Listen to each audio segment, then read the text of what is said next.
ప్రార్థన చేసుకుందాం. స్తోత్రం స్తోత్రం తండ్రి, నేను ఇప్పుడు వాక్యం చెప్పబోతుండగా మీ ఆత్మతో నన్ను నింపి వాక్యం విన్న ప్రతి బిడ్డ యొక్క హృదయంలో నూరంతల ఫలం దయచేయమని ఈ చిన్న ప్రార్థన నజరేయుడైన యేసు నామములో అతి మిక్కిలి వినయపూర్వకంగా బ్రతిమలాడి వేడుకొంచున్నాను తండ్రి, ఆమేన్. ఈరోజు మనము ప్రకటన గ్రంథము 22వ అధ్యాయము 1 నుంచి 10 వచనాల వరకు ధ్యానించుకుందాం.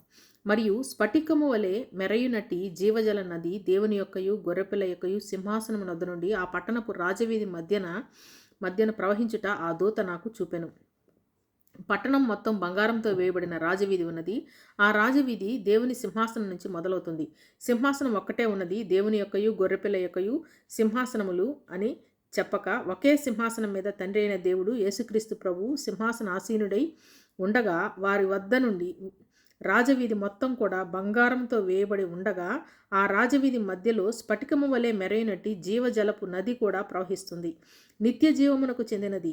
ఏ జీవజల నది అయితే ఏదైనా వనంలో పెట్టారో, ఎప్పుడైతే ఆదాము హవ్వ పాపం చేసి శాపం తెచ్చుకున్నప్పుడు జీవజల నది, అక్కడున్న జీవవృక్షము అక్కడ నుంచి తీసివేశారు. అవన్నీ కూడా తిరిగి మన దగ్గరకు నూతన యెరూషలేములో మనకు దేవుడు ఇవ్వబోతున్నాడు. ఆ నది స్ఫటికము వలె మెరుస్తూ ఉంటుంది. క్రిస్టల్ యొక్క విశిష్టత ఏమిటంటే క్లియర్గా తేటగా ఉంటుంది. లోపల ఉన్నది బయటకు కనిపిస్తూ ఉంటుంది. ఆ నది యొక్క ఈవలను ఆవలను జీవవృక్షముండెను. అది నెలకు ఫలించుచు 12 కాపులు కాయను. ఆ వృక్షము యొక్క ఆకులు జనములను స్వస్థపరచుటకై వినియోగించును. ఈ నది యువతల ఒడ్డున ఒక చెట్టు ఉంటే అవతల ఒడ్డున ఒక చెట్టు ఉంది. ఇంతకుముందు సింహాసనమని ఏకవచనంతో చెప్పడంతో ఇక్కడ కూడా జీవవృక్షము అని ఏకవచనంతో చెప్పబడింది.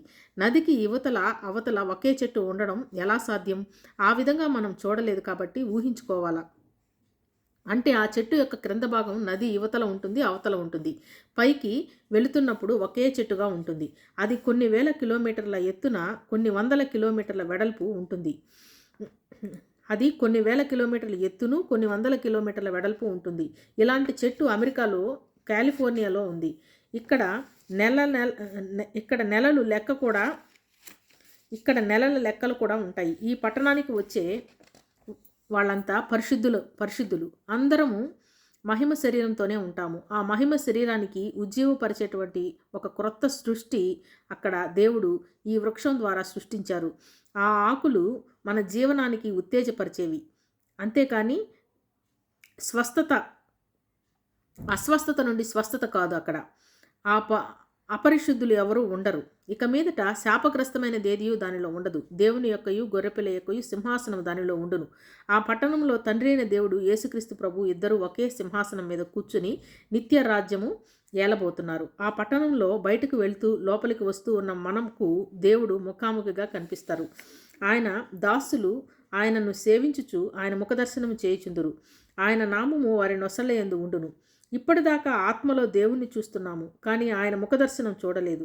యోహాను శిష్యులు, పౌలు వీరందరూ కూడా ముఖదర్శనం చేశారు కానీ వీరందరూ కూడా ముఖదర్శనం చేశారు కానీ అది తాత్కాలికమే.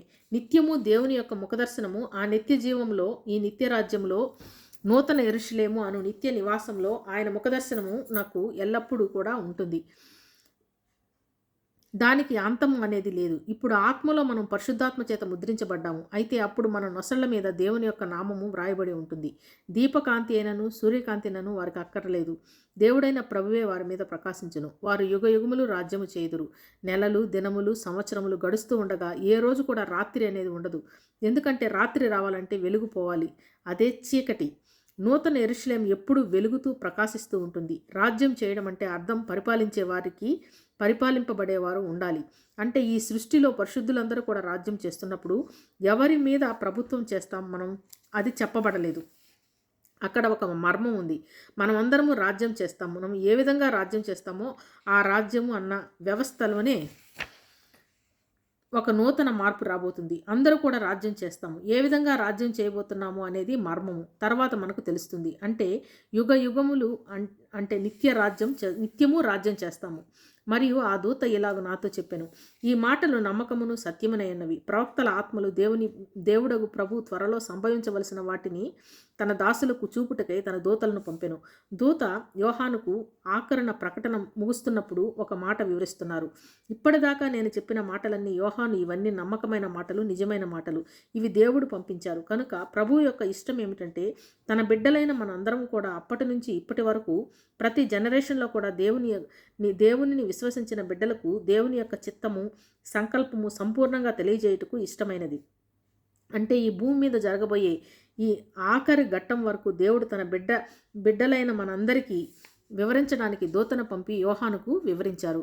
ఇదిగో నేను త్వరగా వచ్చుచున్నాను. ఈ గ్రంథములోని ప్రవచన వాక్యములు గైకొనువాడు ధన్యుడు. ప్రవచనం అంటే దేవుడు పంపించిన మాట. ఎవరైతే చదివి అర్థం చేసుకొని వాటి ప్రకారం జీవిస్తారో వాళ్ళు ధన్యులు. యోహాను అని నేను ఈ సంగతులను చూచినవాడను. నేను వినిని చూచినప్పుడు వాటిని నాకు చూపుచున్న దూత పాదముల ఎదుట నమస్కారం చేయుటకు సాగిలపడగా దూత యోహానును ఎత్తైన ప్రదేశానికి తీసుకుని వెళ్ళి నూతన ఆకాశమును, నూతన భూమిని, నూతన యెరూషలేము పట్టణమును చూపించినప్పుడు వాటిని విని చూచినప్పుడు పరమ ఆనందానికి గురైన యోహాను ఆ దూత పాదాలకి నమస్కారం చేయడానికి తిరిగాడు. అతడు, వద్దు సుమి, నేను నీతోనూ ప్రవక్తలైన నీ సహోదరులతోనూ ఈ గ్రంథమందున్న వాక్యమును గైకొను వారితోనూ సహదాసుడను, దేవునికే నమస్కారం చేయమని చెప్పెను. వద్దు సుమి, మనమంతా ఒక్కటే,